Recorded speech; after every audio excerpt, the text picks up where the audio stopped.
Hello and welcome to the Sewing Studio. Today I'm going to show you how to organise and store your wadding scraps and leftovers.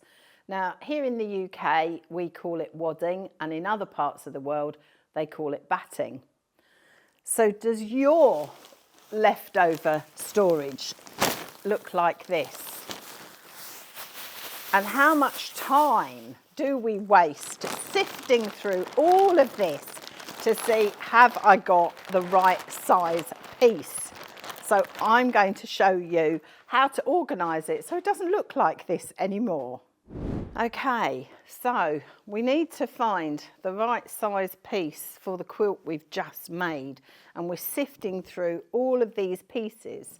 So what I'm going to start to do is I'm going to find the biggest pieces and I'm going to label them and fold them. So I'm going to measure this piece of wadding because this is probably perfect for a baby size quilt. So I'm going to work in inches. So this piece measures 63 by 36 by 48, so that's a really good size piece, 63 by 48, and I happen to know that this one's cotton. So the other thing I'm going to do is write on it what they are, because I use cotton polyester mix, I use bamboo, so I'm going to write on what this is. So I'm going to do that. I'm going to take some masking tape and I'm going to write 63 by 48, and this piece is cotton. So I'm going to fold it up neatly.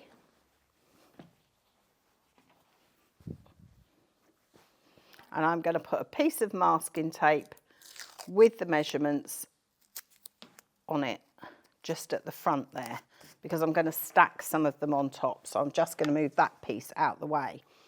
So what I'm going to do is anything that I think would be big enough for a quilt, I'm going to have in one pile.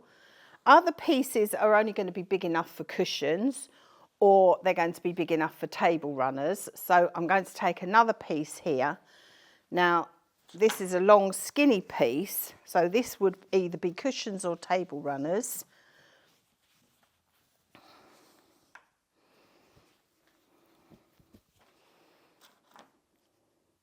So 47 by 16 inches, and that's going to go in a separate pile.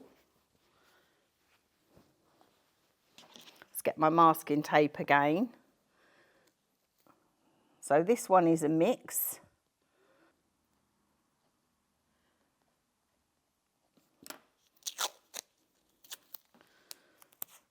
And that's going to go on another pile because that's a smaller piece. So that's great for either a table runner, or if I was doing 14-inch square cushions, I could cut that down.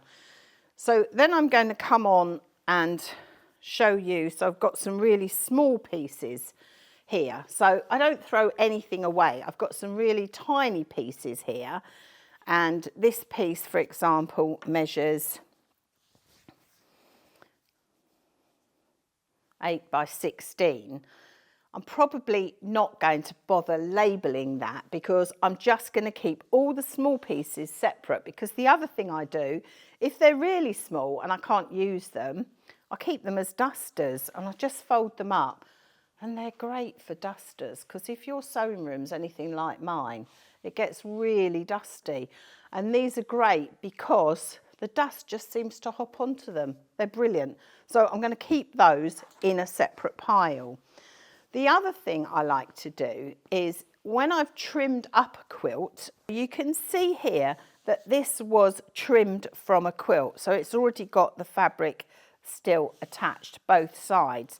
And I keep these pieces, I tend to cut them down into smaller pieces, and I keep them near the machine. So I'll keep, let's say we'll cut them down to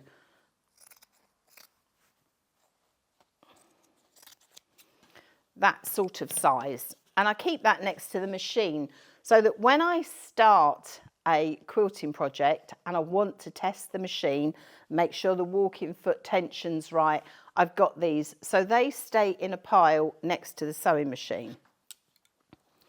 So let's see what else we've got. If sometimes you've got some really odd shapes of fabric. So I've got some polyester here. And as you can see, that's a really odd shape. So what I would tend to do with this is I would square it up. So I'd cut these odd bits off and I'd keep those separate. And then I'd measure the square, because I always find the squares and rectangles are much more useful size pieces, or shaped pieces, I should say.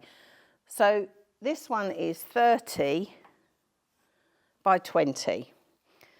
So again, that would be great. If I was doing a 20-inch square cushion, I'd have the right size piece. So I'm going to label that 30 by 20, and that's a polyester one. So I'm going to label that one. So that would go in my smaller pieces pile. So you can see how we're beginning to make progress, and we're getting this down into some sense of order. So this one is 21 by 70. So again, perfect for a table runner because that's folded in half. 21 by 70.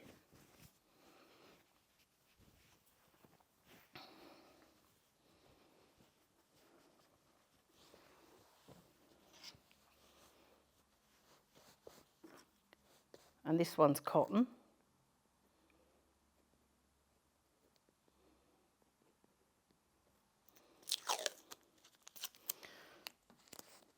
So that goes in our cushion and table runner pile. You can see here I've got some tiny little pieces. Now sometimes these are great for the back of a little wall hanging, but for the moment I'm just going to put them in the pile where the tiny little scraps go. So you can see how I'm getting organised. So I would encourage you to do this with yours, and then I stack them on my shelves. So I've got all of the pieces that are suitable for a small quilt, the pieces that are table runners and cushions, and then I've got the little scrap pieces. I've got some by the side of the machine, and I've got some stacked in a little pile for wall hangings or even dusters if the moment takes me that I feel I need to clean my sewing room, which isn't very often. I'd much rather be sewing. So hopefully I've inspired you to organise your wadding scraps. Have fun. I look forward to seeing you next time here in the sewing studio.